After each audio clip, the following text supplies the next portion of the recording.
Թեոդորոս Ռշտունին հայ պետական և ռազմական գործիչ էր, ում հաջողվել էր մեծ ջանքերի գնով վերամիավորել պառակտված Հայաստանը, ամրացնել երկրի պաշտպանական համակարգը և ետ մղել արաբական ու բյուզանդական ծավալապաշտական գրոհները Հայաստանի վրա։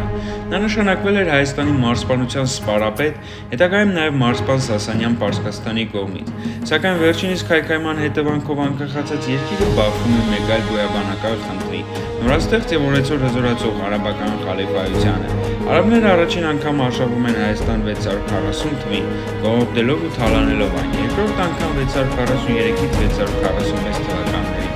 Իսկ այս անգամ Կոկովիդ գավառում Թեոդորոս Ռշտունու ուժերը հաղթում են և ետ մղում արաբներին։ Նրա վարած ինքնուրույն քաղաքականությունից անհանգստացած էր Բյուզանդիան, որն առաջարկում է դավանական միություն Հայաստանի վրա իր ազդեցությունը հաստատելու պատրվակով, ինչը մերժվում է հայերի կողմից, և 652 թվականին դաշնակցային պայմանագիր կնքելով արաբների հետ, Թեոդորոս Ռշտունին հաղթում է բյուզանդական զորքին և դուրս շպրտում նրանց երկրից։ Սակայն իրադրությունը փոխվում է, երբ հիվանդության պատճառով նա ետ է քաշվում պետական գործերից։ Հայաստանի բյուզանդամետ իշխանները նորից գլուխ են բարձրացնում, փաստորեն խարխրելով նրա ստեղծած ամրության հիմքերը, ինչն էլ պատճառ է դառնում, որ արաբները հարձակվեն Հայաստանի վրա և փաստորեն զրկեն նրան անկախությունից։ Դե իսկ Ռշտունին ևս մեկ անգամ փորձում է ետ բերել Հայաստանի համար հարմար կարգավիճակը գնալով Դամասկոս, սակայն հիվանդության պատճառով ավարտվում է նրա փառահեղ կյանքը։